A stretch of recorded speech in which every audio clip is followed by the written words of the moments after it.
environmental law that I would not support when I looked at Fran's historical and very impressive record. And I feel strongly about that. I got it. Thank you.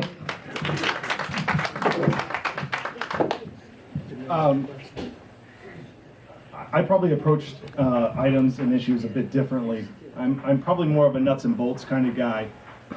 When I look at Sacramento, so much of the policy that's created there, local jurisdictions are the enforcement mechanism for those policies. I think it's terribly important to have a firm understanding of how local jurisdictions work, local counties, local cities. How do they function? It's about being able to create policy that doesn't have a blowback effect, that doesn't have an unintended consequence.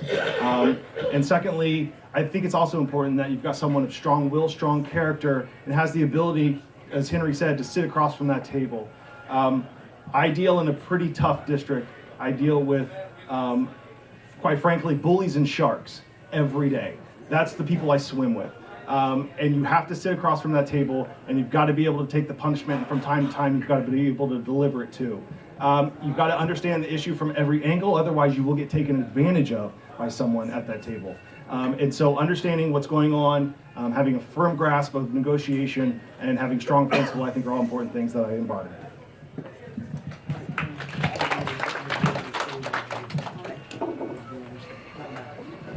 Thank you. I'm combining this question with some other ones that are related.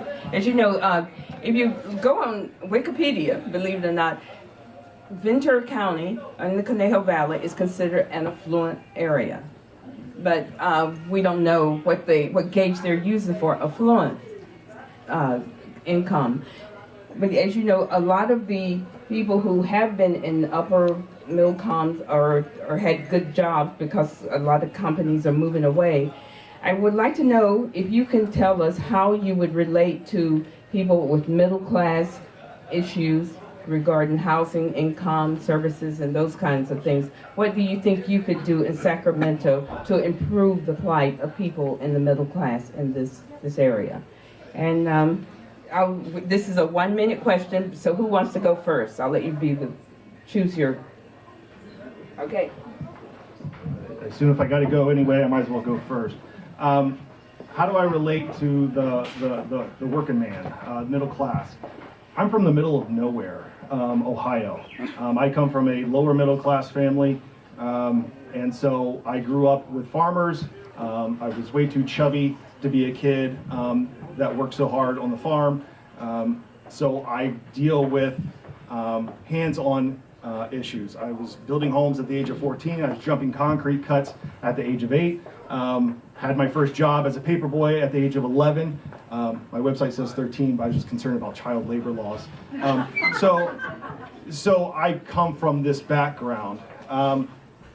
And so I'm happy that I've come to California. I've done better for myself. And so I have a direct relation to these issues.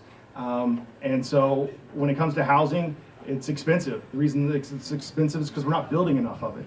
And so do we need low-income housing? Of course. I've created hundreds of units of low-income housing. Housing issues are forefront my expertise, and understanding the middle class, certainly I'm there for them.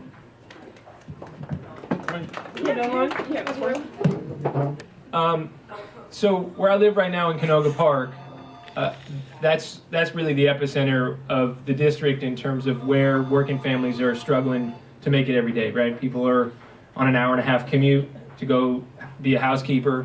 They're traveling multiple counties to manage someone's lawn, or be a service tech at a accounting firm, or clean buildings. There are real working people in this district, and all the concern we can have in the room will be for naught if we don't actually come up with some real policy and revenue solutions. So I would say in this budget we've come a long ways to filling the Medi-Cal gap right now. I mean, the MCO tax that was proposed in this budget, right? That's hurting working families, right? Those people do not have access to proper health care. If you talk about early child care and early education, right? It doesn't start in K, it starts pre-K. That's the big driver of poverty. When families are not taking care of their kids and not able to get them the proper education, they're already running from behind. So education and healthcare are the two big gaps, and we're a great, rich state, but we're going to be nothing. We're going to crumble under our own weight if we don't take care of our families.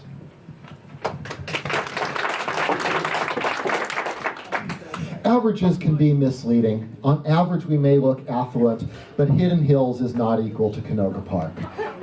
And we need to bring up the people at the bottom. Now, I mentioned the minimum wage, and I want to focus on that so you can see how science applies to these kinds of issues. Science isn't just dealing with the environment. Science is dealing with economics and education and everything else.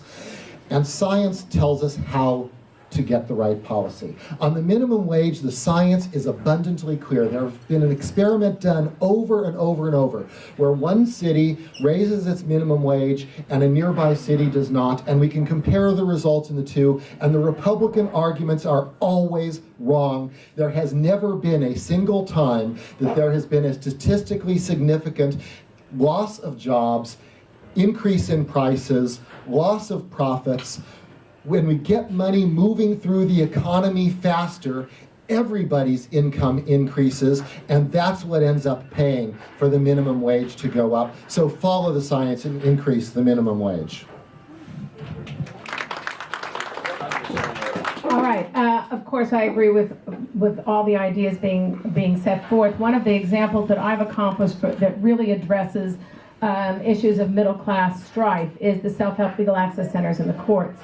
We all know how difficult it is to seek redress in our judicial system, especially for middle-class and low-income people. And this affects not only victims of domestic violence, people going through divorce, all kinds of different everyday problems that people have. And together with Zev, we actually built the self-help legal access centers in every court in the county, every district in the county of Los Angeles, to be able to help people get access to courts. With Sheila, we worked on many child care initiatives that have made child care and early childhood much more available to people in the county. And I will continue to support all of those kinds of measures. I've been working for the last 12 years with poor people in Darfuri refugee camps and rape victims in Congo. I have a huge amount of empathy and care and concern for people who have no access and people who are vulnerable. And those that orientation of my character will permeate my job as your senator.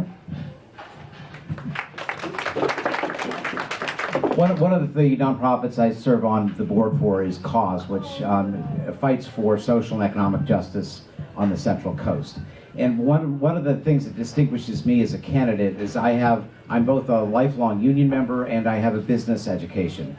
And one of the things that they teach you in business school is that power and money has as much to do with the economy as supply and demand. And that seems to be forgotten. There seems to be this concept of